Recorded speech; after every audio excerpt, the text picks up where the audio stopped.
now tell them. Okay, after we give.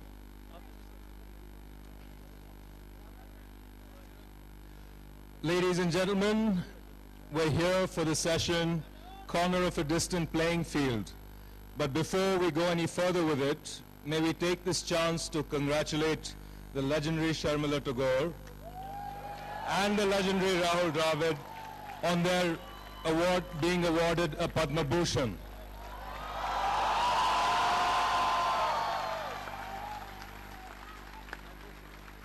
So we'd like to start the session by releasing a book that is very dear to all of us, Pataudi, Nawab of Cricket.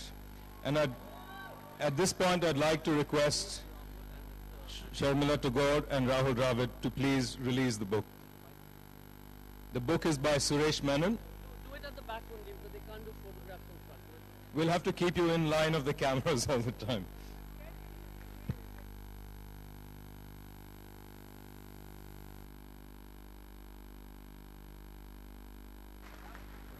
Suresh ji, congratulations on the launch of your book, and thank you both very much for releasing it. I'd now like to request Sharmila Tagore to please, Mr. Suresh Menon to please address us, tell us a little about the book. All right, now photographers. So you have to sit down. Your promise.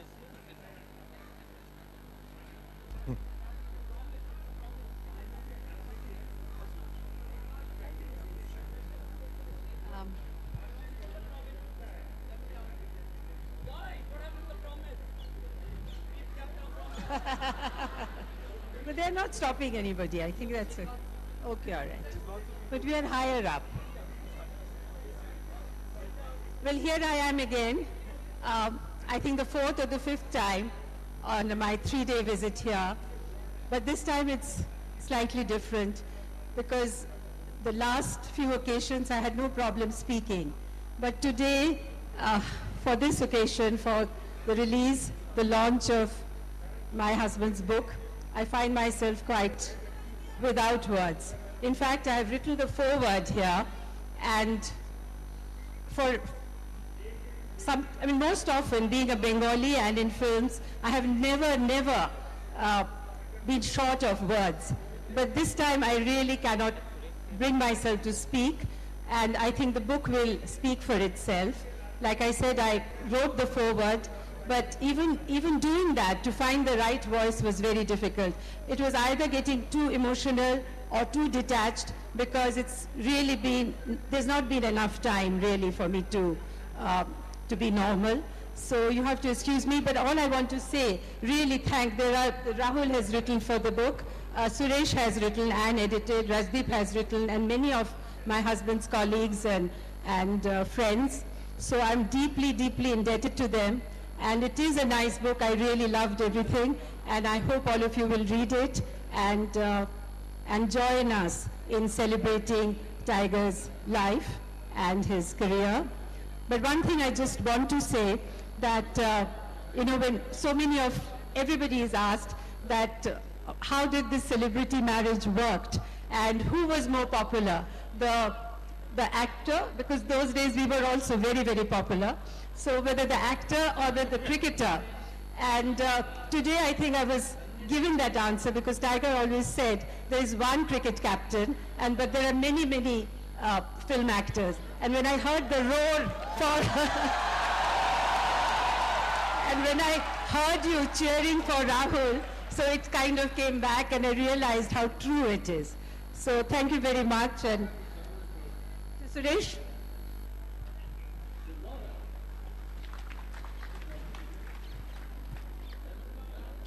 Good afternoon, ladies and gentlemen. It's wonderful to be here. The photographers are, of course, facing the wrong direction. I think they should be looking at you and taking this picture. It's a marvelous sight from here, I can assure you. Rahul and I were just discussing that this is bigger than some of the test match crowds that we've been at.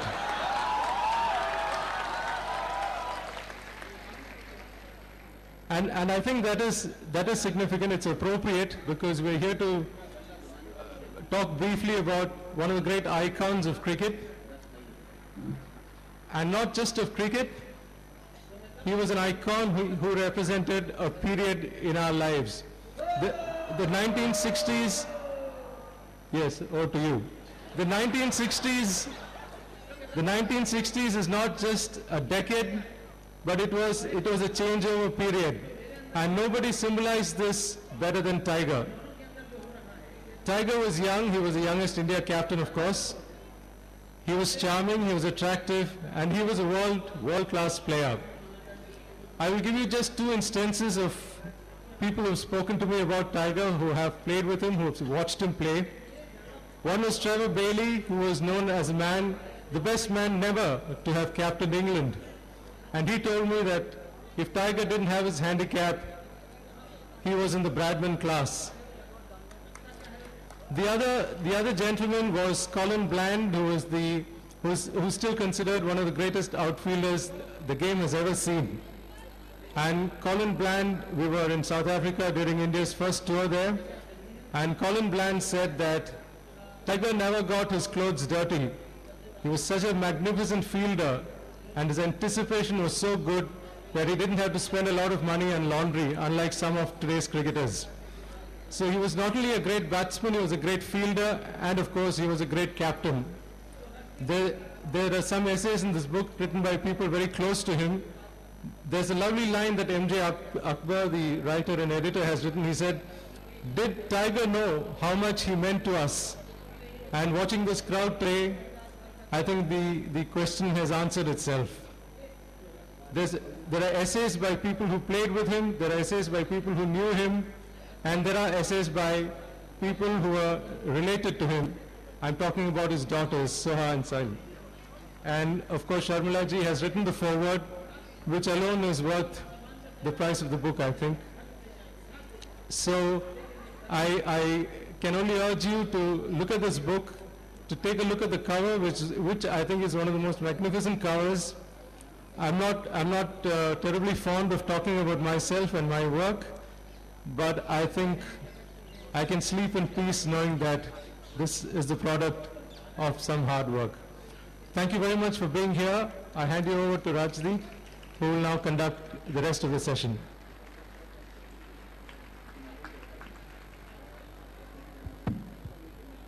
You're going. I got you a chair befitting a chief guest.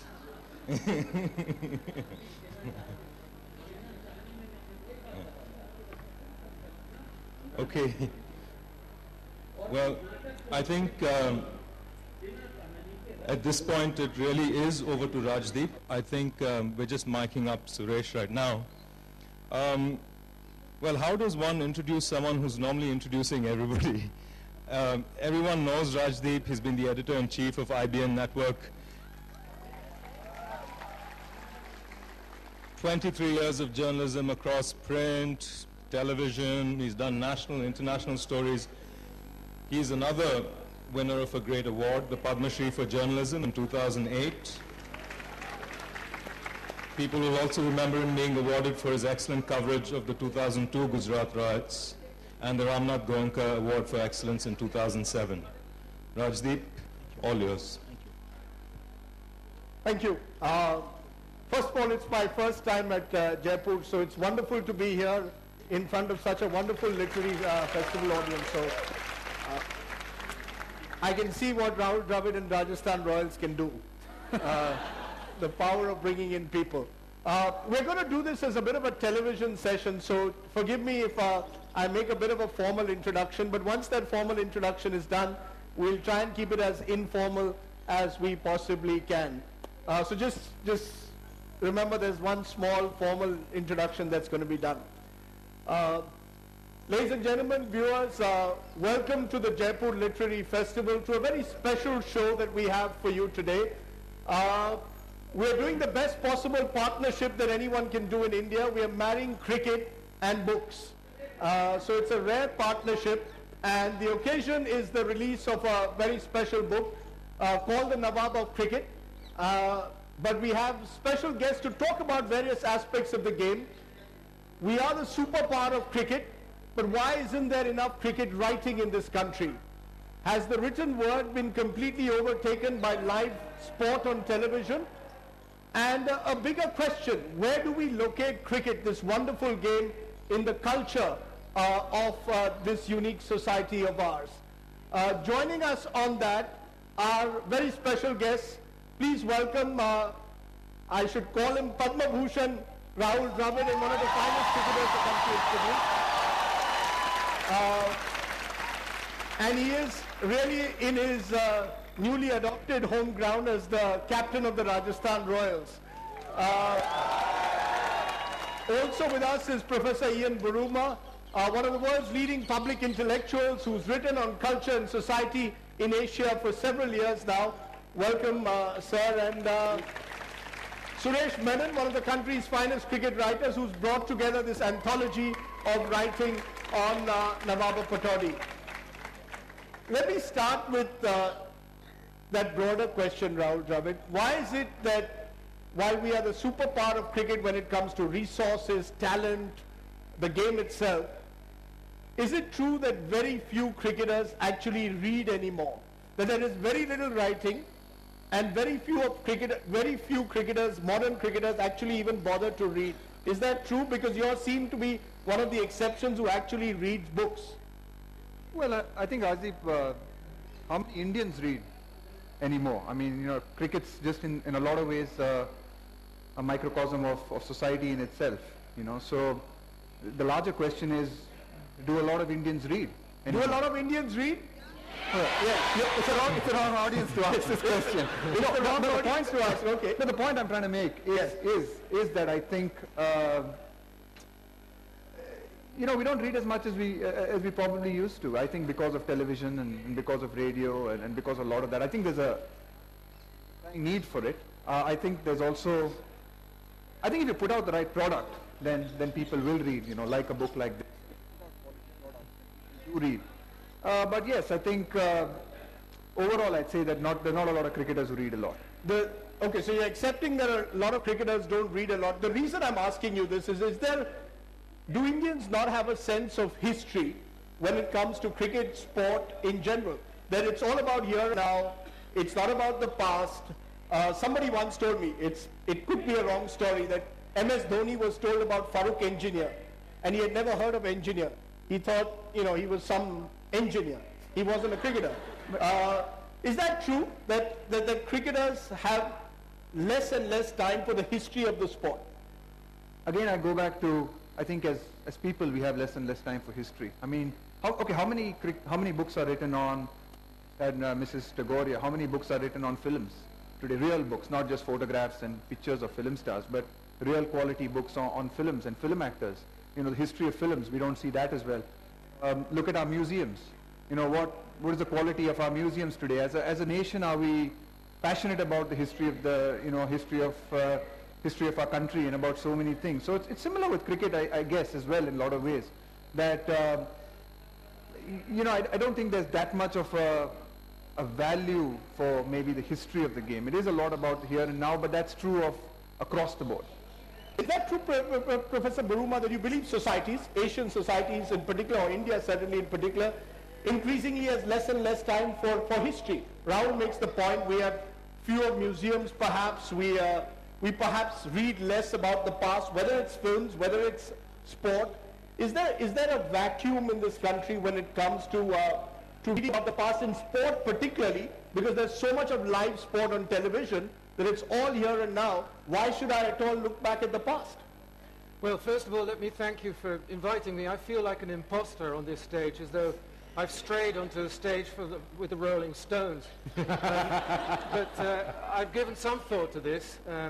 I do agree with Mr. Dravid. I think this is a worldwide phenomenon. People everywhere are less interested in history.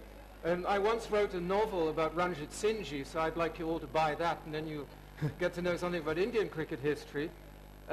So I don't think it's a specifically Indian phenomenon. I think it's true of, they've abolished history in a lot of curriculums worldwide in education, and it's been replaced by other things.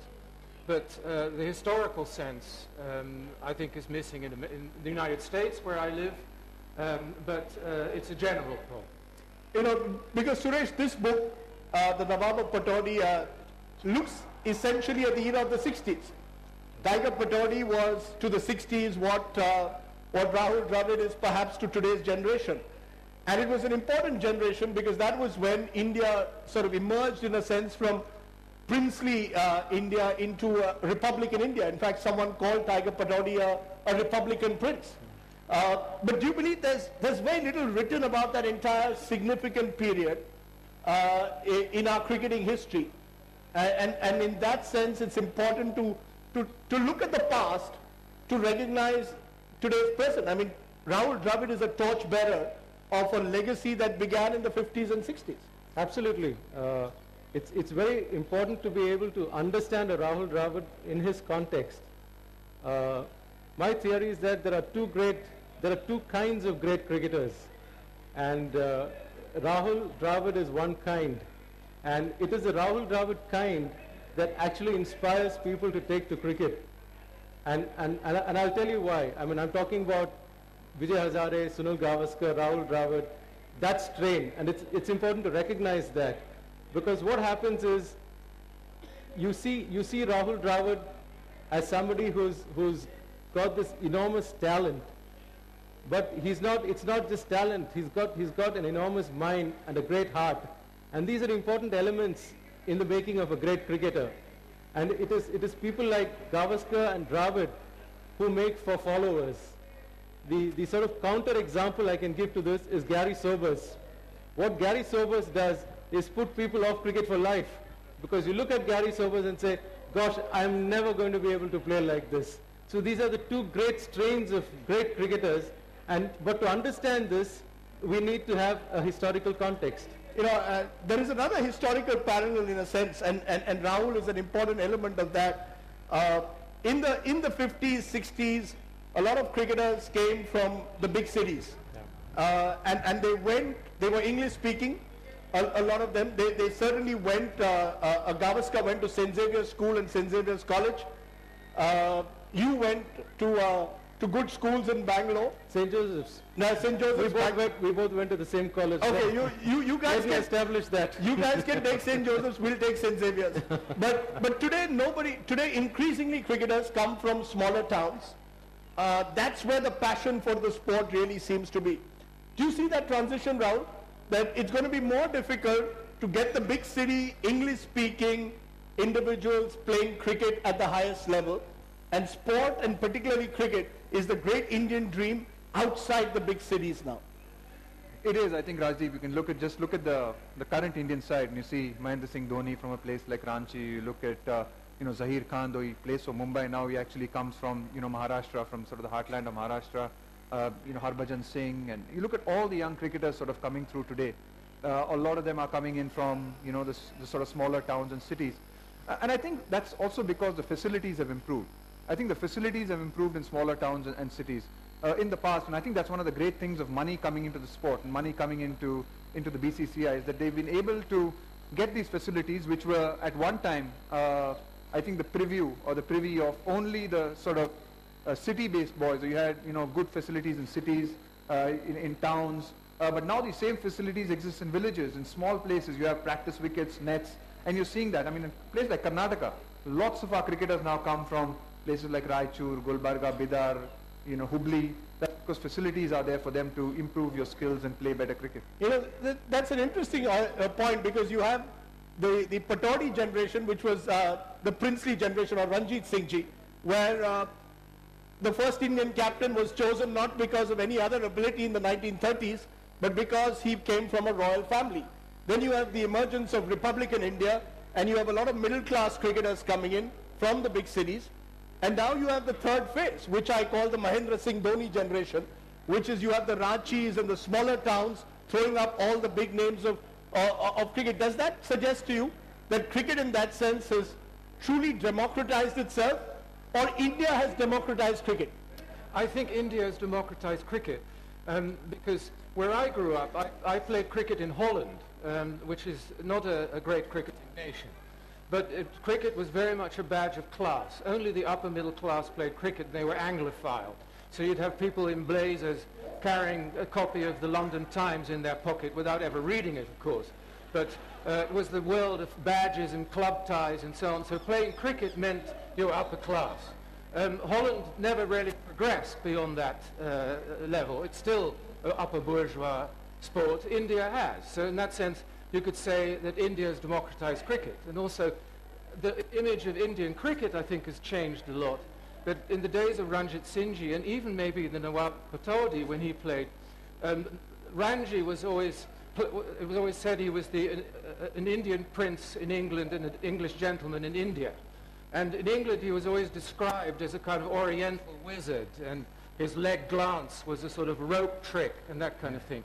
I don't think the same kind of language would be used for Sunil Gavaskar or Rahul Dravid. That's right. You know, Suresh, would you agree with that? That broadly, in a sense, we've experienced a remarkable transition. Who would have thought 20 years ago, possibly, that, you know, Ranchi would throw up a world-class cricketer? Do you believe that that's because cricket is, as Ashish Nandi, who's created all kinds of stirs at the moment, is that it is cricket is essentially an Indian game, accidentally discovered by the English. You know, it is. There's something. Is there something unique about cricket that makes it uniquely Indian? I will come to that in a moment, but I'd like to add a footnote to Mr. Professor Nandi's claim, which is that, and I've written this recently in the Wisden India Almanac, which has just been released. I've said that the IPL is an American game accidentally invented in India, because that's the kind of razzmatazz that is. But to answer your question, two things. One I think which has been played down quite a bit in these discussions is the role of television. I remember Winston Davis, who was not a major fast bowler in the 80s. He was recognized on the beaches of Trivandrum, where A, there was hardly any cricket, and B, it wasn't as if Winston Davis was a leading member of the West Indies team then. But he was so shocked at being recognized, and that's because of the reach of television. And alongside this, it's fine to have television go across, but as Rahul said, you must have the equipment. I mean, you have this great desire to play cricket, but if you don't know where you can find the equipment, where the coaching classes are, then it becomes difficult. And Tiger's role, to come back briefly to Tiger's role is that in the 60s and 70s, he led a self-respect movement. He gave the Indians a confidence, and he said, play as India. Do not play as Bombay, Delhi, Karnataka, etc. When you come here, we are all Indians, and you play as an Indian. And it's important to recognize this, that this was his possibly a major contribution of his to cricket. And the fruits of such sort of thinking and such sort of long-term planning is what got us a Dravid today. Is that over, that there was a period when it was believed that people played as Bombay, as I like to call it, or Mumbai as it is called by the Shiv Sena, or Bangalore or Bangalore, and you know, Kolkata and Delhi. There was a period where regionalism was a strong strain in Indian cricket. Is that over? When you go to play today, in the dressing room, outside it, is there any strain of regional identity at all in this sport? Has national identity completely subsumed any kind of regional identity today when it comes to cricket, playing for India? I think it has, Rajdeep. I'd like to believe it has. You know, I didn't play in an earlier era. Maybe we spoke about. I have played only in this era, and I'd like to believe in the era I played in. You know, never a lot of this factionalism or the feeling that you are playing for a particular state. Sure, I mean, you grew up with a certain, you know, players, and you grew up with people, and you were closer maybe to certain people that you might have grown up with as friends, but you went on the field. I think you represented India, you played for India, and there was never that sort of feeling of, you know, playing for a particular state or playing for a particular place. I mean, you look at Ranji Trophy teams today, I mean, you look at the Mumbai team or Bombay, as you like to call it, even today there is a Sharma, there's a Nair, there's a Khan, there are so many different people. You had a lot of, you know, Maharashtrians, I guess, in the earlier generation playing. You look at Karnataka, you know, there's so many different people and different nationalities or sort of state-based people playing in different teams. So I think, you know, it's changed. I think even state teams in that sense have changed from being purely Karnataka, Kannadigas playing in Karnataka or Maharashtrians playing for Mumbai. Even that has changed. But is there the small town, big city divide?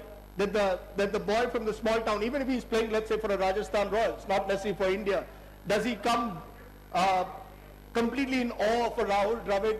And does it take time for someone like that to settle down in a big team? Is there still that divide? Is there a class divide in any way between the boy who comes from the smaller town to play for India or play for a big IPL team? And does that take time, or do you believe even that barrier is completely being broken now? I think that barrier has been completely broken as well, because this young boy, maybe it might happen at an under 16 level, but by the time he's come to playing for India or he's playing any form of representative cricket, you know, he would have gone through the process and he would have interacted with so many players from the city and been to the city so many times to play matches that I think that's changing completely. I don't think there's ever that feeling. And look at the smaller towns and cities today. You know, if you're in Jaipur or if you're in Indore or if you're in Ranchi, you could be in Bombay and you have the same facilities, you have the same malls, you have the same access to entertainment that you have in any big city today. Professor Buruma, is money then the new glue? Is money basically, or commerce, the glue that binds everyone together? That's the big dream. Cricket uniquely is aspirational. You can you can rise through cricket. It's a great symbol of our upward mobility. But do you believe, therefore, Suresh is calling IPL the Americanization in a sense of Indian sport? Do you believe that's good in a way? That's the future, that you've got to Americanize sport by making commerce the engine that brings people together? Well, if it's good or bad is probably irrelevant. It's there. The current performances of the Indian team in Test cricket suggest that it's not entirely good if you feel that Test cricket is something that needs to be preserved, which I do. I think that's the heart of the game. And playing too much one-day cricket is probably not very good at preparing a team to play Test cricket. On the question you just asked about regionalism, it seems to me, but I think Mr. Dravid is in a better position to answer that than me. If you're facing Brett Lee, it doesn't matter very much whether you're from Bombay or the smallest town in Karnataka. You'd be terrified, I imagine. But at the end of the day, let's be honest. We're here in a city where of the Rajasthan Royals, and the IPL, for all the bashers, has in a sense broken other barriers as well. You today will play with international players who otherwise you would have opposed, and the world has become a much smaller place. So, in a sense, the IPL, with India as the new superpower of cricket, has also changed the rules of the game, hasn't it? I mean, are you an IPL skeptic as the traditional Test cricket batsman, or are you someone who's now gradually believed that this is part of the game and you've got to live with the IPL and actually enjoy it? I mean, I've never been an IPL skeptic right from the beginning and from the first season. There are challenges that the IPL throws up from time to time, and maybe it's not the forum to discuss it, but challenges of scheduling, challenges of, the primacy of Test cricket and things like that, and that's one of the challenges. But otherwise, I think the positives of the IPL, have been fantastic as well. Like you said, just the opportunity to share a dressing room with some of the greatest players in the world, people that you might have played against. I can surely say that over the last 5 years, relationships between teams and between players have never been better than today. Because just the fact that you get to know someone. I mean, for example, I spent 3 years when I was playing at RCB to play with someone like a Jacques Kallis. I mean, I played against Jacques for about a decade and I hardly ever spoke to him. He's not the most talkative person, and we hardly exchange a hello or a hi. And I always sort of tended to think of him as very standoffish. But spending 3 years with him, you realize that he's just a shy, quiet, sort of introverted individual, and you get to know him well. And I think these sort of things, I mean, we go on tours today, and you'd see a lot of the teams, sort of players from each team, get along exceptionally well with each other, go out for meals with each other. For example, if it's Brendan McCullum, you bump into Gautam Gambhir, and they might go out together for a meal. So things like that, and you're seeing a lot more of that, and I think that's definitely dissipated a lot of tension in international cricket. One of the changes, Pataudi was perhaps a celebrity in an age where there was no page 3. There was no 24/7 TV. I mean, I write in the book that he was a star before it required a cricketer to walk a ramp. Nawab Pataudi didn't need to walk a ramp to be a star. How much do you believe that this celebrity cult, which has come with modern sport, is in some way diluting the sporting aspect of it? That, do you like the idea of Rahul Dravid on page 3? You might, but I don't know. You don't want. Do you like the idea? Are you comfortable with the idea that sportsmen have become page 3 celebrities? I have absolutely no problem with that. I think it's a good thing, because what happens is that it will reflect in some way in the support for the game. Take the Jaipur Literary Festival, for example. There are writers here, but there are also movie stars, and the movie stars sell out the stadiums. But ultimately what happens is a lot of these people actually go and buy books.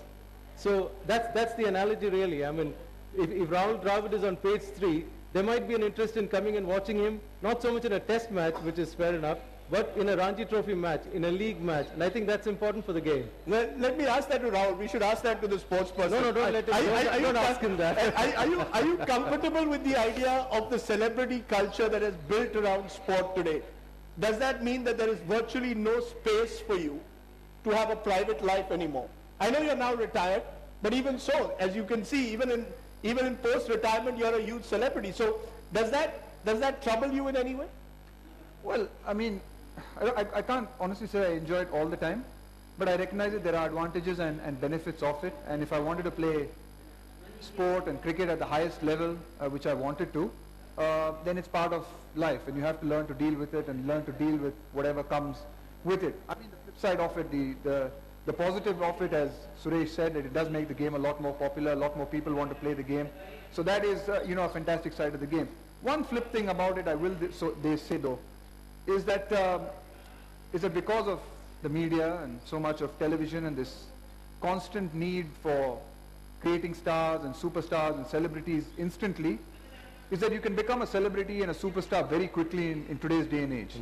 Whereas in the past, if you wanted to be a recognized cricketer, if you wanted to be a superstar cricketer, you had to do what Gavaskar did. You had to do what Kapil Dev did. You had to play a lot of cricket. But today, if you have 1 or 2 good performances, 3 or 4 good performances, you're on all the television channels, you're being interviewed, you're all on the papers. And I think that brings in itself its own challenges for the cricketers itself, for the young cricketers itself, I mean, in terms of their own aspirations and what they want to achieve. And I think that is one of the challenges that young cricketers have to be wary of and careful of, that they don't get caught up in this thing of start believing they're great and they're celebrities without a body of work behind them. I have Srishant somewhere in the audience, so we should perhaps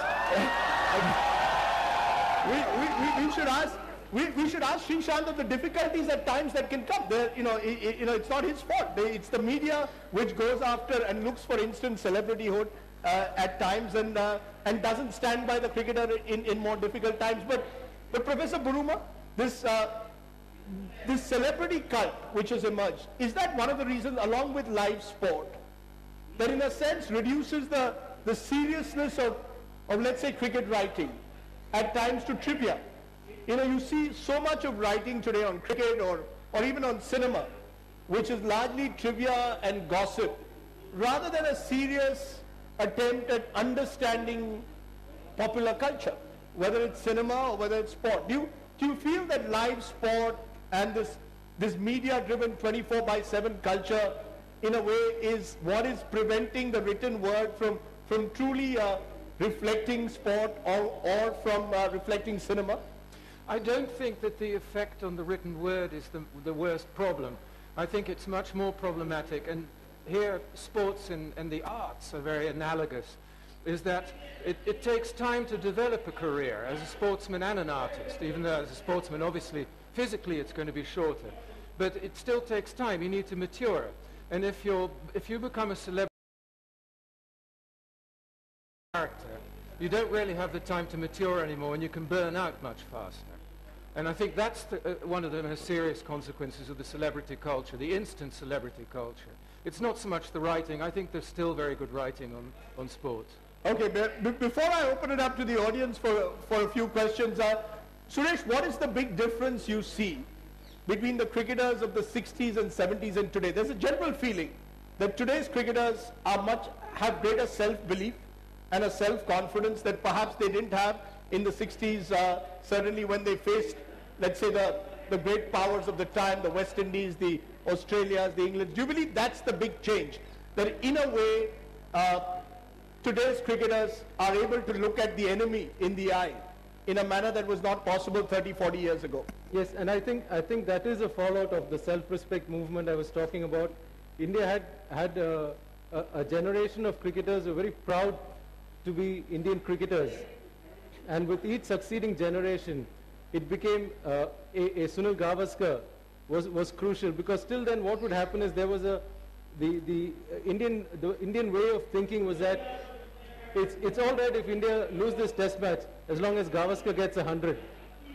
That is no longer the case. Rahul made 300s in England on the last tour, which we lost, and nobody was saying it's all right if India lost to England as long as Rahul Dravid got 300s. The fact is, it was seen as a defeat in totality, and I think that's an important change, because you have been able to separate the individual and immerse it in the team effort. Has that really changed? Are we still obsessed with individual? We're still obsessed with Tendulkar's 100s. We're not, whether India wins or loses seems to matter less at times than individual achievements. Has that now changed dramatically? Do cricketers themselves look at it as a team sport and not as an individual game anymore? Honest answer. No, an honest answer. I think you can just look at the reaction that we've had. We've lost, the series 8-0. We lost the series 8-0. And there was a huge backlash, and rightly so, in the media of the performance of the team. And that came a year after India had just won a World Cup. Now you'd be forgiven to believe that, the cricketers would have been given some leeway after just having won a World Cup after, 27, 28 years. But that was not the case. India today expects its cricketers to perform, to do well at the foreign stage. No more is the Indian public or the fans of this game or the supporters of this game happy with us going on tour and coming away with an honourable draw or saving a series. And that would be the case. When I first went on an international tour in sort of the mid-90s and we went abroad, if we got away with a drawn series or we drew a test match, it was considered a great achievement, and you could see reports and you could see. I mean, that's not the case anymore. And the expectations have changed, and expectations have changed from the players itself. Let me ask all three of you, if you had to choose one cricket book that you thoroughly enjoyed, is there one? If you had to choose your all-time favorite cricket book. Now I'm asking the trivia question, designed for to get the soundbite out of you. What would that book be, Rahul? Oh, geez, tough one. I was told you read Steve Waugh's book cover to cover and imbibed it, but there must be many others that you have. Is there one book that stands out? I'd like to say, the one book that probably influenced me the most as a young boy was Sunny Days. I'm not sure in terms of writing, but it just the fact that Mr. Gavaskar wrote that book at the time that he did. And for a young boy like me growing up, when there was no television, when there wasn't so much of, the visual medium to capture these images, reading Sunny Days for me was my ability to dream and aspire to be, and to hear of these great grounds and these places. So I think, for me, I think the book that had the most impact has probably been Sunny Days. Professor Buruma, is there a book, not just an Indian cricket book, is there a cricket book that you've read over the years that you believe is the best book that you've read? I think one of the most interesting books is C.L.R. James, Beyond the Boundary. He was a very peculiar writer because he was a West Indian Stalinist intellectual who adored cricket. There are not many people like that. Suresh, any book for you that stands out? Well, Ian beat me to it. I was going to say Beyond the Boundary. Sorry. But a comparable book is, I think, Ramachandra Guha's Corner of a Foreign Field, which meshes history, contemporary Indian cricket, and all of it together in a wider sociological context. I think that's a magnificent book, and I think that deserves to be up there with Beyond the Boundary. Okay, I must let you know a little secret. Rahul apparently is writing his biography, so the next time he comes to the Jaipur Literary Festival, you can get the author and his co-author to talk about that. But let me open this up to the wonderful audience here. If you have mics, it might make it a little easier. Okay, so I'll step in here, and what I'm going to do is it's going to be self-regulated. We can't actually pass mics to you. You'll have to be nice and pass it to the next person. Rajdeep will decide who the next person is.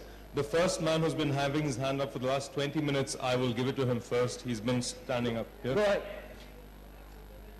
Hi, it was a pleasure listening to all you guys. First question is for Rahul, of course.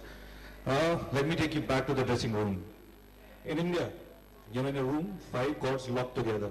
and you all know that you're better than the rest. How do you handle the egos first? And second, the bigger question to you is, asking Sachin Tendulkar to walk out of the field, not out at 180s, how did you take the decision? And what went through your mind?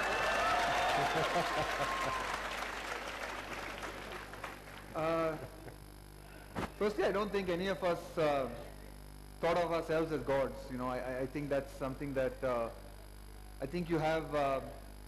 The game of cricket, teaches you to be humble very often. You fail more than you succeed in cricket, and I think it knocks you back on your feet very quickly. In terms of egos, I think I was lucky. I think I was lucky that I played in an era, or at least I like to believe that I played in an era in which everyone had a common goal to try and make Indian cricket a lot better. We went through some difficult periods towards the end of the 90s and in 2000 with various issues. And I think there was a common belief, even if it was not said or openly spoken about, that we wanted to take things forward and we wanted to improve our performances abroad. I mean, that we definitely did speak about, that performing abroad was, and doing well abroad was a benchmark that we wanted to, aspire towards. So I really don't think that too many egos came into the play. Sure, in a dressing room, in an environment, sometimes it can happen that people agree and they don't, always don't agree with each other. But I don't ever think that huge amount of egos in the Indian dressing room that needed managing or maintaining, so to speak. And a good example of that was, the I mean, people might have agreed, might not have disagreed. Individuals might have agreed or not agreed on that particular incident. But in the end, we were able to talk about it and thrash it through and recognize that what needs to be done is to go on and win that test match. Okay, good. Okay, let's get, yes ma'am, you've been raising your hand right through, but you've got to take a mic. No, it would be only fairer that you had a mic so that the others could hear your question. So you've got to wait for 20 seconds. Yes ma'am. So first of all, congratulations for being awarded with Padma Bhushan. As a Rahul Dravidian, I feel really proud of you. Proud of your achievements. And thank you so much. So we're talking about... What is a Rahul Dravidian? So sir, a religion. It's what? A religion. No, it's south of the Vindhyas and no, whatever. Dravid fans classify themselves as Okay. Rahul Dravidians. Okay, we're talking about democratization of cricket. Yeah. We're talking about democratization of cricket. Sorry. Yeah, mic's given. So we're talking about democratization of cricket, but if we cast a glance at women's cricket, it's still marginalized. So to what extent do we, justify this remark that cricket has been democratized? Well, I think they're taking small steps forward. I mean, I do agree with you that women's cricket has still a long way to go. But it is improving. I mean, the women's cricket is now under the ICC banner. The BCCI, I know, for example, has all the state teams have women's cricket teams. It's improving. It's improving slowly. I mean, I know I've been a little bit involved with cricket in Karnataka, and just the effort to try and revive women's cricket or get more girls and to play cricket is constantly on. It's a challenge. It's not easy. But it's going to take time. I think the process is on, and it needs to be quicker. But slowly and surely, I mean, events like the World Cup, and I hope you're going to go and watch the World Cup, the Women's World Cup. So, I think the more and more women actually go out and watch, and men actually go out and watch women play, the better it will be, because in the end, you've got to have an audience for it. But it's improving slowly. Since we are talking about the Women's World Cup, let me try and get a news point out of all these three. The Pakistani Women's World Cup team almost didn't come to India. Mumbai didn't allow it to come to India. The matches have been shifted to Qatar. You played a lot of cricket against Pakistan. You actually led an Indian team to victory in Pakistan. You were the first captain to do so. Do you believe that India and Pakistan should play more of cricket with each other, irrespective of what happens in politics? Whatever happens in politics is for the politicians and the diplomats to sort out. Cricketers must continue to play with each other irrespective of what happens. Do you believe that? Or do you believe that politics and cricket, whether you like it or not, will always mix? Do you support the idea of continuous India and Pakistan cricket? Look, Rajdeep, I'd love to say, yeah, I support the idea of continuous India and Pakistan cricket. I'd love to say that, but I know that's not a reality. You know, I know that politics and cricket do mix. I mean, whether you like it or not, that is the way it is. And that's not the way it is here, but that's the way it's been across the world. That's the way it's been in sport. You know, and we have to accept that. There are also other issues of things like security and stuff, in which I'm probably not the best person to comment on. What does your heart tell you? Does your heart tell you that the Pakistani women's cricket team should be allowed in Mumbai or not? Yeah, my heart obviously says that they should be. I mean, my heart says we should play Pakistan more and more. It's some of the best cricket I've played. It's some of the best series that I've played. We should play them as often as we can. But the reality is that it sometimes will not happen because of the situation that we are. And I'm willing to accept that. I'm willing to recognize that that is the reality of the times that we live in. Professor Buruma, I'm hoping that Rahul Dravid follows his heart, but do you believe that India, Pakistan cricket or any sport should be held hostage to politics? In the case of India and Pakistan, absolutely they should play as often as possible. But the argument that politics and sport should never mix is also disingenuously used. In the case of South Africa, the boycott of sports in South Africa was one of the very few instances where boycott actually worked. It was justified, and the people at MCC who argued for playing cricket with South Africa, even in a fully white South African team, I think were wrong in that case. But in the case of India and Pakistan, I see absolutely no reason why they shouldn't play. Okay, so let me take it to this boy. Yes, Rahul sir. Sorry.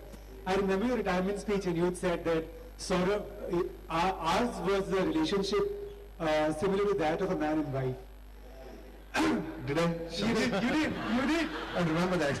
No, you actually did, and you actually drew a nice analogy saying that we had our differences, but at the end of it, we were able to do whatever we wanted to, rather than taking the team forward. My question to you is that, and only an honest answer will actually honor this question. In retrospect, do you think that things between you and Dada could have been much better? Because, I mean, there was this entire phase when we used to feel really bad about both Dada, you, and the entire cricket team actually, and how this entire thing had fallen apart between the two of you. Or was it just a fabrication? I mean, in retrospect, do you think things could have been a little better? I think they were pretty good. Like you said, I mean, you know, at times it's not only with Saurabh, there were many of my other teammates as well, in which you have agreements and you have disagreements, but it was never as bad as it was ever made out to be. You know, we were always constantly in touch with each other. Sure, there were times in which he had to ask me to do difficult things. There were times when I was captain and he was dropped from the side and he made a comeback. So these are always difficult, complex things. I mean, it's never an easy situation for all the parties concerned, not only me, for him as well. But I never felt that it went down to the level that you know, it was made out to believe. We are an emotional country, so you know, somebody gets dropped, the first reaction from everybody else is, oh, it's a personal issue. But sometimes in sport, I mean, it's not a personal issue, it's just a professional issue. And, you know, we make decisions, you know, sometimes you might agree with them, you might not agree with them. But overall, I think, you know, we still have a pretty good relationship, and we always had that sort of relationship.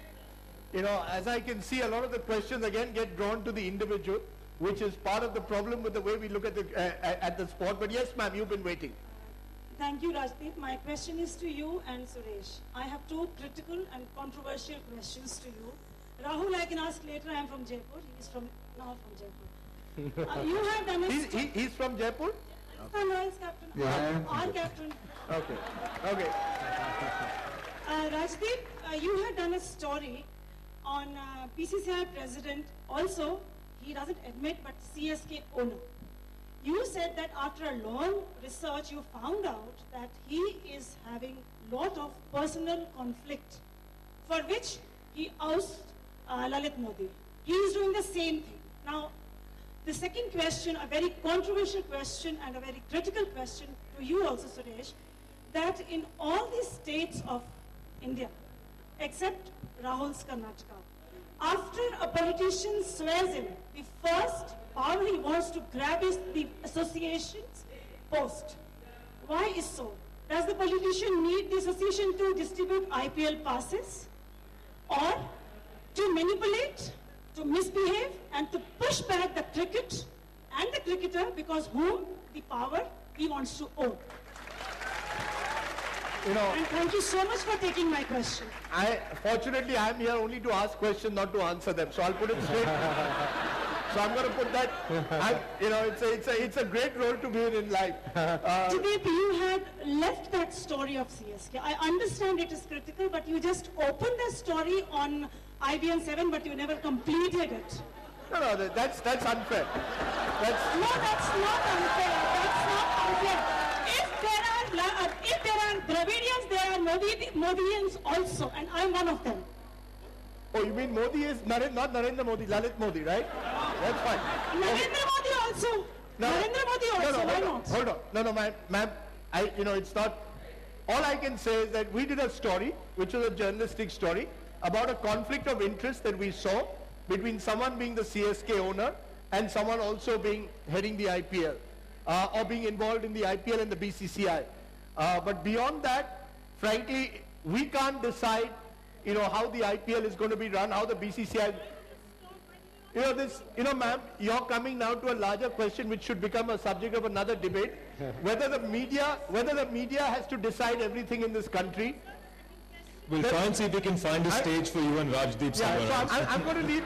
No, I'm going to give it to Suresh. No, I'll take that. I'll take that because it's not just television. The print media has also been talking about it for a long time, right from the start. There is no doubt that there is a clash of interest. Srikanth, when he was the chairman of the selectors, was also a special representative of CSK, and it is there right across the board. Now, the board president's response to this is very interesting, because he's a very interesting person to interview, because if you ask him, he'll just say no. And that's the end of the sentence. His whole sentence is no. So it's very difficult to get him to explain things. But the fact of the matter is that there is an accountability problem here. There is a transparency problem with the cricket board. It's a well-known fact. And it is not, and what you should also know is that it's not a new phenomenon. Boards have been, this has been the tradition of the Indian Cricket Board for for decades. And this is a problem that has to be sorted out. People like Rajdeep and people who write about it, keep attacking them, keep writing about it. Someday we might sort it out. No, ma'am, now, let me just, we've run out of time. We just have time for one last question. Yes, ma'am, the girl here. I'm sorry. My question is both to Dravid and to Sir Suresh Menon. So increasingly, when you talk about the evolution of the game and therefore its effect on the dressing room, we've noticed that the sport has gotten bigger than the game. So there's all sorts of legalities and contracts and all sorts of debates over the DRS and all sorts of things that enter the arena of sport. So how difficult is it, and I'll phrase this two ways, how difficult is it for a cricketer in the dressing room to kind of keep his mind on the game and on going out there and performing to the best of his ability while he knows there is this, humdrum going around outside? And for the cricket writer, it's not just anymore about knowing about the cricket field placements, it's also knowing about the intricacies of the law now. And how does that change cricket writing? Thank you. It shouldn't change cricket writing, it should inform your cricket writing. You should be aware of this. You know, for example, that there are X number of people in this hall and we're having this discussion. When you write about this discussion, you write about it, if you are a writer, a writer on this particular session, you write about what happened in the session, but also mindful of the fact that there was this large and interesting crowd. So your choice, your writing choice has to be informed by what is happening around you, and cricket cannot exist in a vacuum. A whole lot of things play into it. That's the cricket writer's answer. Let me get Rahul to try and give us another news point. While you played cricket, you were surprisingly, I thought, opposed to DRS. Cricket must be the only game now in the world where there are different rules when you play in different parts of the world. Do you think the time has come that either DRS is uniform across the world or you do away with it completely? Can you have this vague system where in India you don't have DRS, you have DRS if you play in Australia. Do you believe the game needs to get its act together? Well, I think Rajdeep, I mean, for it to be uniform all over the world, I mean, for DRS to be uniform all over the world, I think the key issue is technology. And technology is expensive. To have the same you can have the same technology for a India versus Australia series that is coming up in a few months' time. But will you have that same technology for Bangladesh versus West Indies in Dhaka? Probably not. You know, so there itself, it creates a differential for you. You know, the Ashes might have a great sort of all 36 cameras, 42 Nico, hotspot, everything in place. And sure, then it might work well. But what about New Zealand versus Bangladesh, or New Zealand versus Zimbabwe in Auckland? You know, when there's not enough television rights or sort of not enough television rights to play with. So, you know, I think that creates a differential. That's the thing that creates the differential, the fact that you cannot provide the same technology all across the board. And that is, I mean, I think it is moving forward. Technology is getting constantly better and better. And if it can get better and better and get cheaper, I'm sure there's going to be a time in the future when, you know, probably things like DRS will be uniform across the board. But even if it's not, I don't think it reduces the game. I mean, accepting the umpire's decision has been something that, you know, we've grown up with. So if it's not there, I think we've got to learn to accept that. Okay, we've run almost completely out of time. I'm going to ask Professor Buruma back to that big question. I thought Ashish Nandi once set it up when he said, cricket is an Indian game accidentally discovered by the English. As someone from the outside, do you believe there's something uniquely Indian today about cricket? Maybe it's the notion of, the cyclical notion of time and motion. We like to spread things out over 5 days. We like 3-hour films. We don't like 90-minute films. We like, I mean, 2020 is an exception. But do you believe that cricket is uniquely an Indian experience now? Well, I can bring it to a close very quickly by saying no. So you don't see something uniquely Indian about cricket? No, because I think if the British had colonized China, the Chinese probably would have been a great cricketing power. Okay, let me just end by asking Rahul, since you're now playing various roles, post-retirement, you're in a television, you're doing the odd television spot, you're doing some writing work. How much more difficult is that compared to actually playing? Do you now, when you sit miles away and comment and criticize, sometimes feel that I'm being a little unfair? What is more difficult, writing and commenting about cricket or playing the game? Or is that a stupid question? They're two different things, Rajdeep. I mean, the pressure involved with playing a game and getting up in that morning with that, you know, that feeling in the pit of your stomach doesn't exist when I go out to do commentary. But I think as a player, sometimes, you know, you can sit there and look at people commenting or writing about you and say, what's he talking about? And that's rubbish and that's nonsense. And I think having come this side of the fence, or to the dark side, as some of my former teammates tell me, I've gained a new respect for it. It's not as easy as it looks. It's got its own challenges. Thanks, Rahul.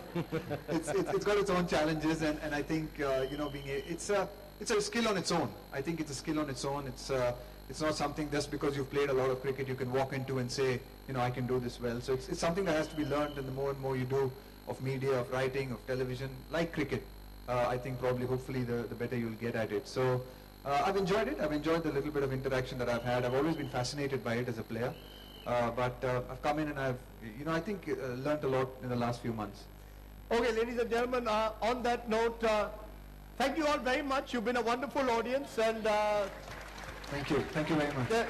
Ladies and gentlemen, thank you once again for this wonderful discussion where we've spoken about cricket beyond the boundary. Thank you all. Thank you, Rajdeep. Thank you. Thank you, Suresh, for your book. Thank you, Ian, for your comments. And thank you, Rahul, for making my job easy. Thank you. Thanks a lot. Please accept some scarves as our gifts